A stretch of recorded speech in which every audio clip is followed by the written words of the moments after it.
Welcome. Your eyes do not deceive you. This is a Deadzone battle report. Questions will be answered tonight. Number one, we've already answered, and that was, are battle reports still a thing? The answer is clearly yes. Second, arguably most important question is, what smells worse, the plague or rats? Considering they're in space, does that affect the ability of the stench to travel?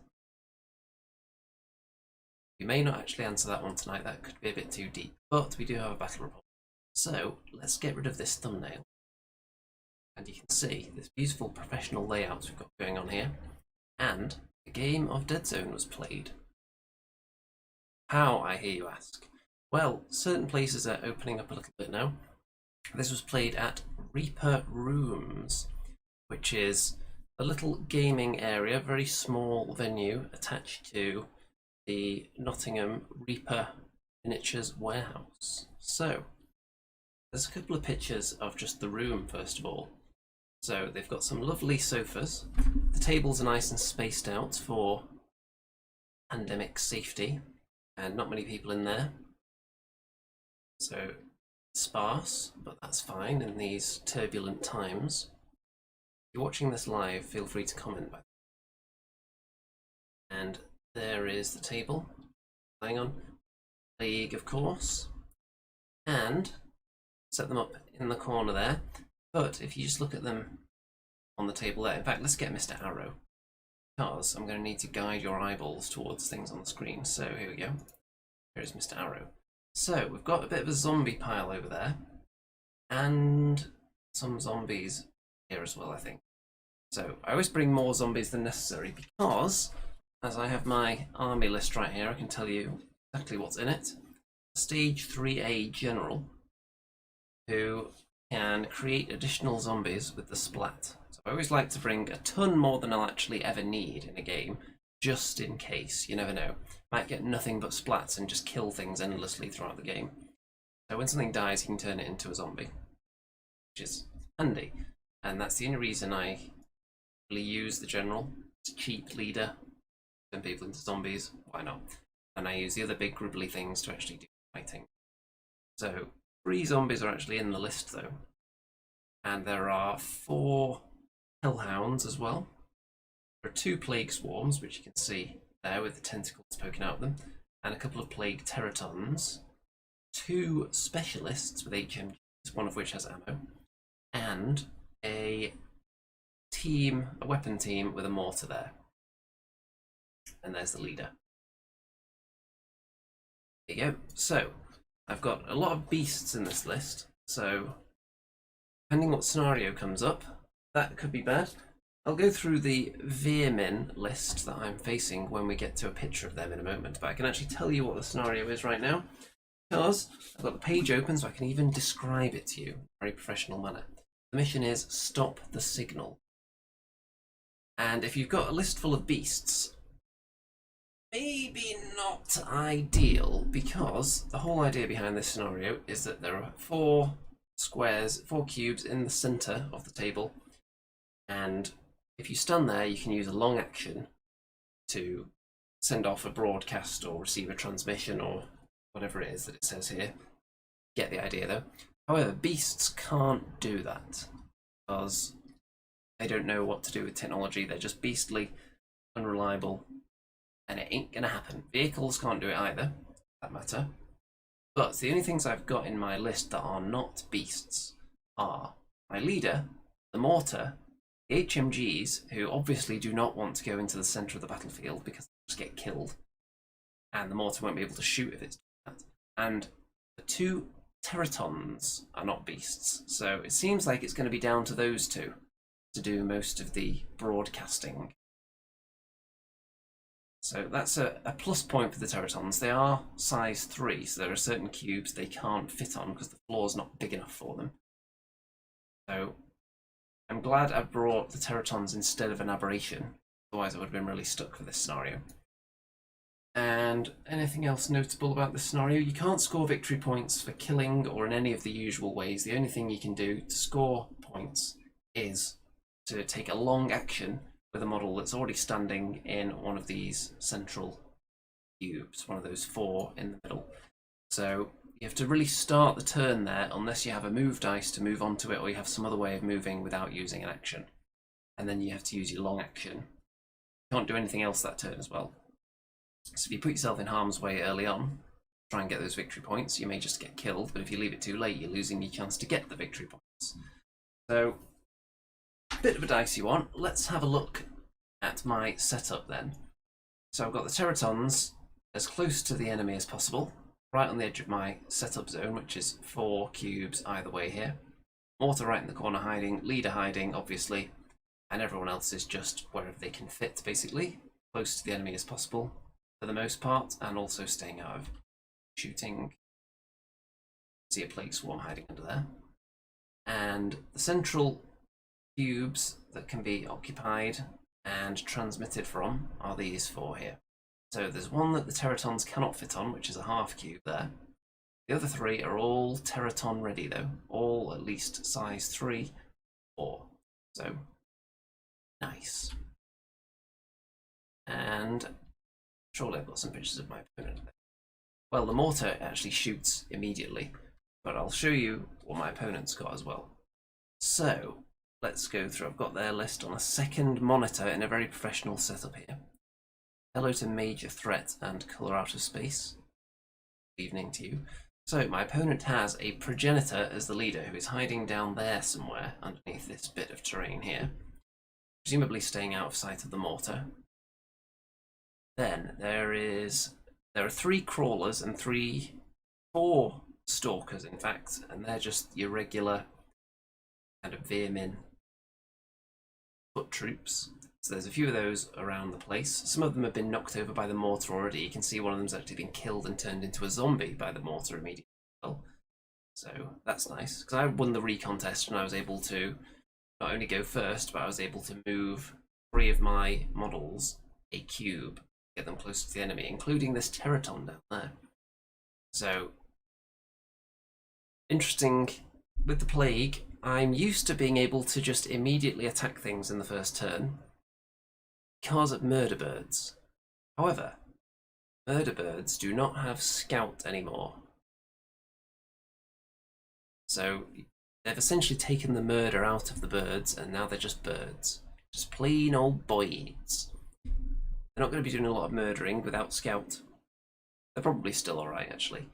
But I didn't feel like I wanted to use them without that ability this game, so the Teratons are in instead. And with winning the recon roll, getting to move a little bit, with a move dice maybe, and the teleport action, suddenly you're covering quite a lot of ground with them instead. So could be a nice murder bird replacement there. Teraton with its teleporting abilities, get right into the meat of the enemy. So what else does my opponent have? My opponent also has a Nightmare, a Malignus, a Night Terror Spitter, which I think is that one there, and a Tunnel Runner, which is the vehicle, the big wheelie vehicle, which we'll see shortly. So I think what we're looking at here is that I think one of my dogs has actually gone under there, but it's too shadowy. Oh yeah, these pictures taken with my new phone. So it's actually pretty decent. This is the first time I've actually had a phone that can take pictures of any remote quality. So we'll see how this goes, whether they're as juicy as this camera that I've got as well. Zombie moving up. You can see this snipey dude. Now which one is that? That will be the Malignus. So interesting thing about that particular model, it's a hacker, which means that it could actually get 2 victory points if it gets into this area. But really, would you want to put a sniper into this area and have to survive a round when there are plague swarms and dogs everywhere? Probably not, I would suggest. So climbing up there, good opportunity to shoot. And does, I think, totally missed actually, but this model here, I think fired for effect on the Teraton and knocked it down. But had it chosen to shoot in a more conventional manner, Teraton would have actually died, I think, from the obscene number of hits that were scored. So lucky that it was only fire for effect. But you do want to suppress Teratons because you're going to stop them teleporting You get the chance. Very useful manoeuvre. My HMG, this one has ammo, climbs all the way up to the top of the tower with the aid of a move dice, I think, or maybe it was a shoot dice, to allow him to shoot after climbing to the top. Then unloads with a billion dice, an open shot from above with ammo, shooting at the sniper, the Malignus, but only wounds it and suppresses it, of course, because it's an HMG. And one of the space rats, one of the Veer-Myn, went into this room and killed my dog that was in there. So my Teraton on the right side of the battlefield teleported in there and ate it for dinner. See, and this is the central zone here where the scoring can take place. I've got a plague swarm up there, so enemies aren't going to want to jump down here. We've got a dog in that cube as well. Some support. And here's the tunnel runner vehicle. And I think this one here, this would be the Nightmare, perhaps? I think that is right. So the Nightmare, I believe, is the one that's setting fire to things. So this cube here with the Teraton in it has been set fire to.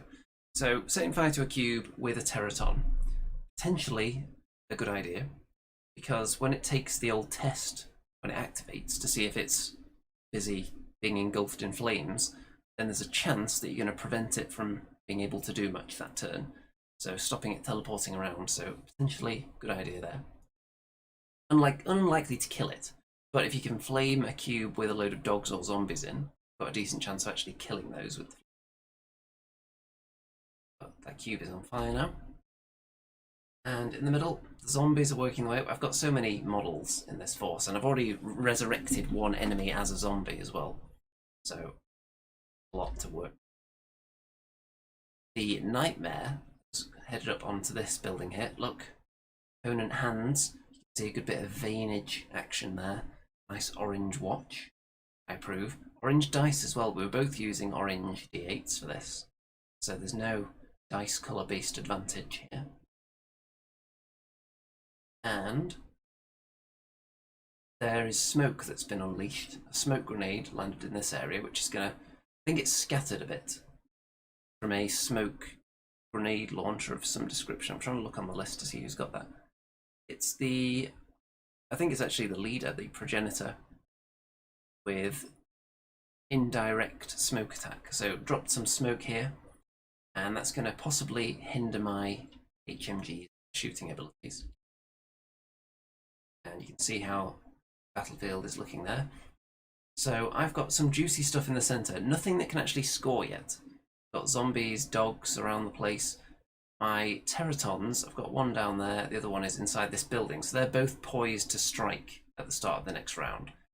So unless they both get suppressed, then teleporting will take place. The enemy leader is inside this cube here. And that's the thing I'm gunning for. And this one, I think, can teleport straight in. This one probably can as well. So if any of those Teratons are available, that's what they're going to go for. Plague Swarms are just trying to keep this area secure pretty much, because if any of these little annoying rats get in there and don't die, then there's a chance they can start getting victory points next turn. So I'm just trying to hold this area and make it not a very enticing proposition to enter. Good evening, Colin. Major threat says good quality pictures. Nice. That's reassuring. And I actually took pictures of the command dice in this turn. So my opponent has an activation, 2 move dice, which are potentially useful, and an extra dice.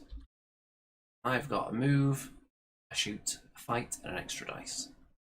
So the move dice is going to be useful because it increases the range of Teratons, and Plague Swarms can potentially make use of that as well. So first of all, I've got my dogs in the action here. So let's see, who was up there? This guy was fighting a dog up there, this rat, and a second dog jumps up there and they make short work of the... Sam says all aboard the 8 train. That's what you want to do in Deadzone, you want to get a nice 8 train thing. A Plague Swarm heads in here, but doesn't manage to kill this rat, unfortunately, despite the Plague Swarm being an absolute combat beast and having the size advantage and moving into combat.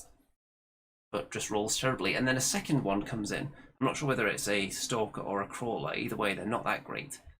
And compared to a Plague Swarm, they kill the Plague Swarm with a very nice round of attacks there. Another point for this scenario, actually, between each round there is a bombardment that can land on anyone, pretty much. I don't know if it actually had any effect in this round, at the end of round 1. Not sure whether it hit anything. Let me go back and have a little check here. So, I'm not sure whether it did hit anyone in this round.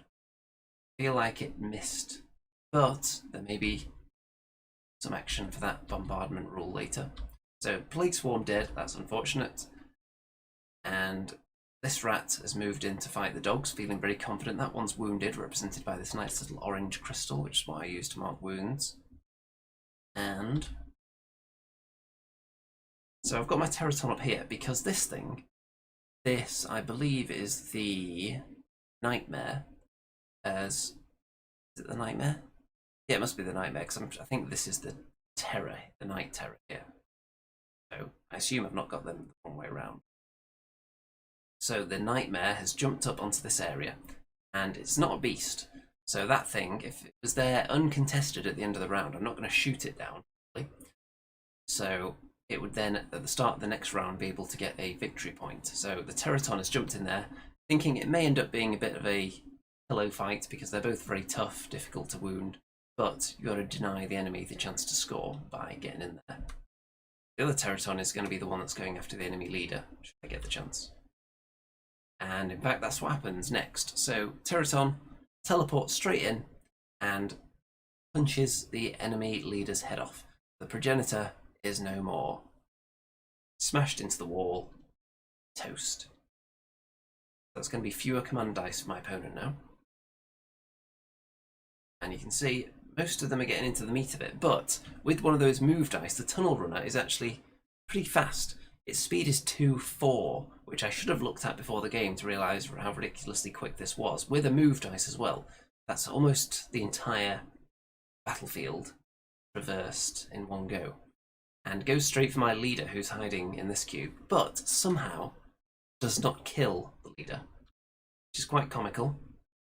And up here, wounds are being dished out. The rat's wounded, both dogs are wounded.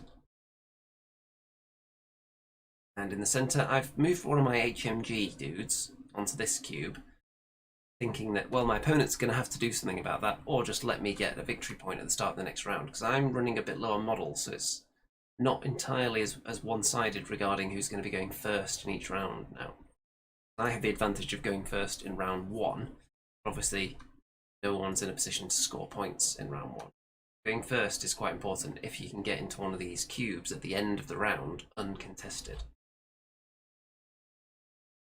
And, okay, the bombardment for the end of this turn. Well, first of all, it hits the Night Terror and knocks it off the building. The actual bombardment shell itself did nothing, but the fall did 2 wounds to that big beastie. So that's quite annoying for it. And look at that.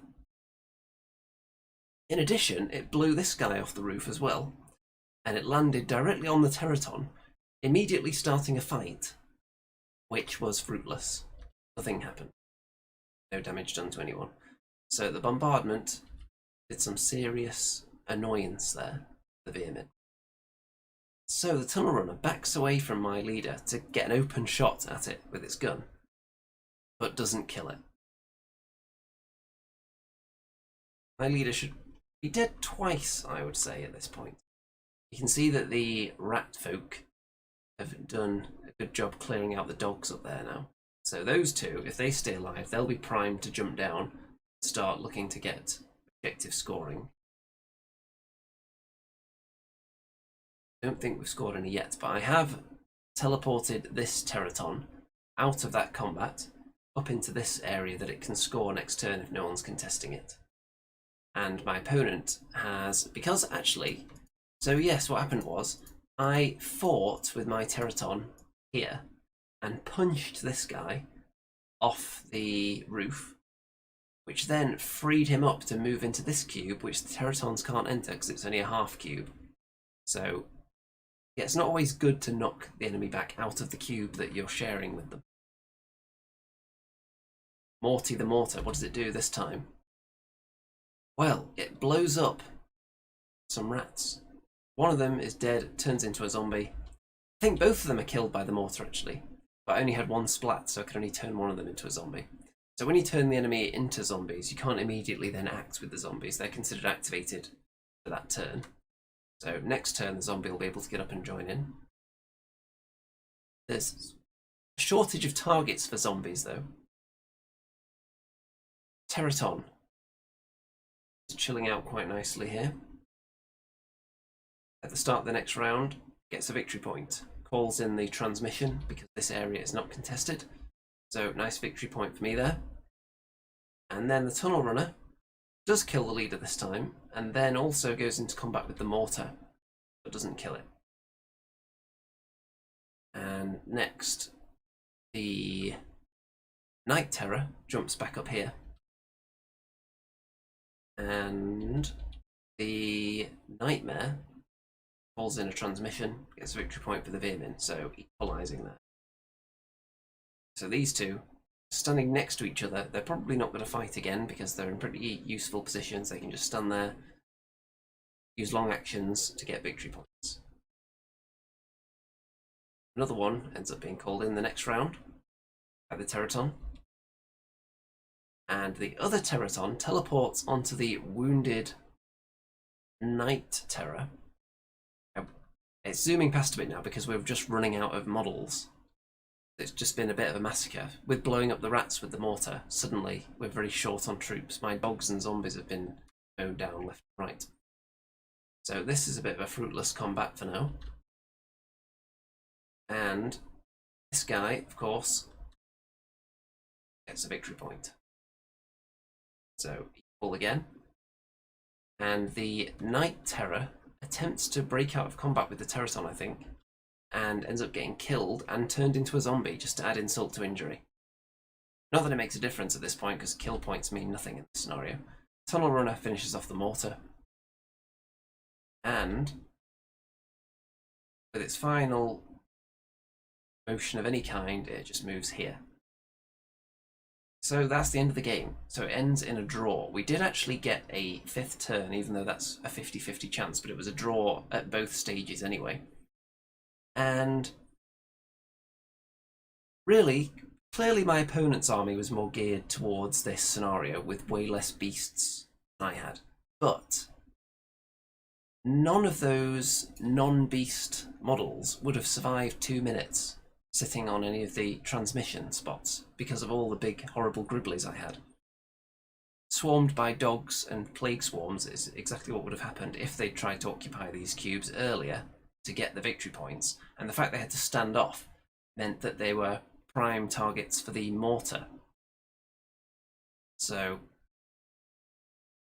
not sure really could have done too much differently to get in there earlier because they would have just got wiped out. I didn't have much that could get victory points either. Teratons were going to have to do it all, and they ended up being my MVPs really. They went around killing things, scoring objectives for me. Opponent's forces, I think this thing quite well, scored all the victory points, set a few people on fire. There was a case of dogs and zombies being set on fire here that actually killed some of them, which I don't think I mentioned before. A specific picture of that. But overall, I think it was a fair result. Like I said, on paper it looked like my list was way less suited to the scenario, but then when you look at the map layout and the lists, the enemy units that were going to potentially score points would have been very vulnerable in that position. Now, had they been able to go first, win the recon test perhaps, and get up there immediately, it's possible I wouldn't have been able to get rid of all of them. Some of them may have been on an uncontested cube at the start of the next round, so potentially they could have scored, but it still would have been tricky because you want to be in this area. You are within striking distance of all my Gribblies, essentially, especially the Teratons. Plague Swarms usually need a move dice to get anywhere significant in the first round, but the dogs are pretty fast as well, so they're going to be up there, and they'd fancy their chances in groups against some of the rats. So really, the rats would have been looking to subdue all my Gribbly monsters and then move on to the cubes. But by the time I was down to 0 plague swarms and only teratons, most of the rats that could score were dead as well. So, what can you do? I think my list could have been less beast heavy, certainly, but it is the plague, and that's what you want to run, isn't it? You want the big beasts. So I could have, of course, taken an aberration or the big stage 3. It's stage 1, isn't it? They call it the big leader. So that would have been more beasts, more beastly action with an aberration potentially. And what could I have brought in that would have actually been able to score? I could have taken less zombies and dogs and brought in just regular stage 3s. It always feels like a waste though, because they're more expensive than the zombies and dogs, and all the exciting stuff you want is in need of unlocking by taking as many of those little cheap things as you can. But I suppose with scenario play in mind, I could have taken more regular stage 3 ghouls. But who wants to do that, really? Anyway, it was not too scorching inside the venue because there weren't many people in there, so there wasn't a lot of body heat, even though it was a very hot day. So that was nice, it wasn't too much of a sweat fest. And there we go. Reaper rooms. So, did I buy anything while in this haven of Reaper goodness? Yes, in fact I did actually. Bought an owl bear. Anyone who's seen any of my videos on Dragon Strike in the past, the board game that's a bit like Hero Quest, the VHS that comes with that has an owl bear character in it. It doesn't last very long, it's only a brief appearance, but there's no miniature of an owl bear in the game. And I always thought that was quite unfair. So I decided this one looks not exactly like the one in the video, but it's similar enough, and it's not too huge and it's not metal. So it was inexpensive as well. Reaper bones. So if I would play Dragon Strike again at any point, I'll be able to put an owl bear in there. I'll have to conjure up some rules for it, but I'm sure that won't be too difficult. It's quite a simple game. Apart from that, nice, tiny, minuscule little venue. Worth a look if you're interested in buying any or just browsing Reaper products. And looking forward to getting more Deadzone in very soon. More gaming in general now that places are starting to slowly open up. The big openings are potentially a bit delayed, but small little openings here and there, a sign of things to come hopefully, that the world can get back to some kind of normal in the future. And maybe with a few less handshakes for quite a few more months, a bit more hand sanitizing going on during the game. But I think we can live with that. So let's bring up the episode thumbnail again. And let's get rid of Mr. Arrow, who's clearly obscuring it. Let's get rid of all these other things that are clearly obscuring. And that's not even the right thumbnail. What madness is this? There you go. Left over from the previous battle report on this channel. So that tells you how long ago it was. That was about a year ago, that Kings of War battle report. Can you believe it? So, Juicy Goodness is back.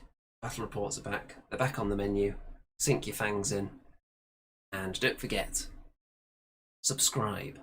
Don't forget to like the video, obviously, especially if you're watching this live. I can see that some of you haven't, which is criminal as far as I'm concerned. This kind of juicy, red hot, sizzling, tender, moist, succulent, finger-licking good late night content.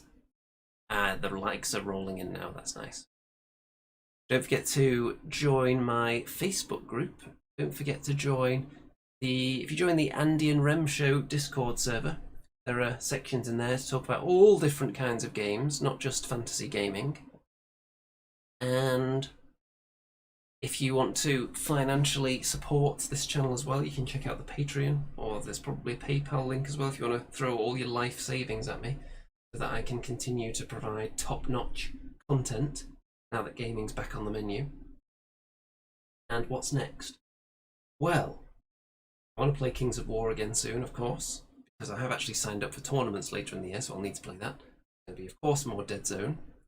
It's clearly a menu item. And there is also a whisper of perhaps a game of Bolt Action at some point soon as well, so that could be interesting. I've not played that for quite a few years, and I've certainly never played 2nd edition. So that'll be a nice occurrence, should that pop up soon. And hopefully all the pictures were nice and high quality on my phone as well, so I don't need to cart around that heavier, more annoying camera. That would be nice. So let me know if the pictures were up to standard. And I think that's all. Next on this channel, you can look forward to an episode of What the Hell Is That coming soon, and the Andy and Rem show next week. That's it. Hopefully I'll get to play some Walking Dead soon as well. I think that's it then. So let's wrap this one up. Thanks to the viewers that stuck around for this. Nice surprise stream for everybody. And all that remains to be said is good night out there. Whatever you are. Unless you're a space rat. Deserve.